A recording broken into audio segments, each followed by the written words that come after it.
Hi, this is Mohanraj from Leo beauty tech Hosur. So இன்றைக்கி இந்த வீடியோவில் என்ன பார்க்க போகிறோன்னா, நம்ம கஸ்டமர் ப்ளேஸில் ஒரு மோட்டரைஸ்டு கேட் இருக்குது. அந்த கேட்டுக்கு 2 ரிமோட்டும் இருக்குது.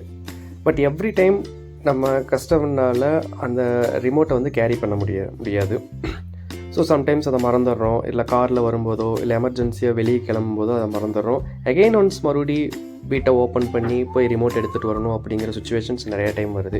ஸோ அதை அவாய்ட் பண்ணுறதுக்காக நம்ம என்ன பண்ணியிருக்கோன்னா, ஸோ அந்த மோட்டரைஸ் கேட்டோட எல்லா கண்ட்ரோலையும் த்ரூ மொபைல் வழியாகவே நம்ம கண்ட்ரோல் பண்ணுறோம். ஸோ எப்படின்னா, இதுக்கு வந்து இக்ளூவோட ஹோம் ஆட்டோமேஷன் டிவைசஸ் வந்து யூஸ் பண்ணியிருக்கோம்.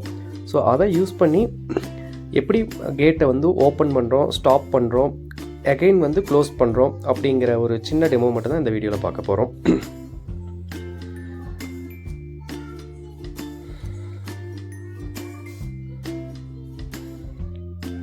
ஸோ இப்போ பார்த்தீங்கன்னா உங்களுக்கு தெரியும்,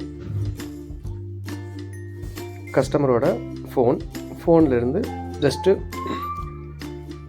ஒரு சிங்கிள் கிளிக்கில் பார்த்தீங்கன்னா கேட் வந்து ஓப்பன் ஆகும். ஸோ நம்ம வேணுங்கிற இடத்துல வந்து கேட்டை வந்து ஸ்டாப் பண்ண முடியும், அகெயின் வந்து க்ளோஸ் பண்ணிக்கவும் முடியும். ஸோ இதை வந்து நம்ம வெளியே எங்கிருந்து வேணாலும் பண்ண முடியும். ஸோ இந்த பிளேஸில் நம்ம ஆல்ரெடி ஹோம் ஆட்டோமேஷன்ஸ் வந்து கம்ப்ளீட் பண்ணி கொடுத்துருக்கோம். ஸோ அது என்ன பர்பஸ்க்காகனா, இப்போது கிளைண்ட்ஸ் வந்து வெளியூர் போகும்போது நம்ம வீட்டில் வந்து லைட் ஆன் பண்ணுறதுக்கு ஆள் இருக்க மாட்டாங்க. ஸோ அது வந்து ஆட்டோமேட்டிக்காக ஷெட்யூல் பண்ணி கொடுத்துருக்கோம். So evening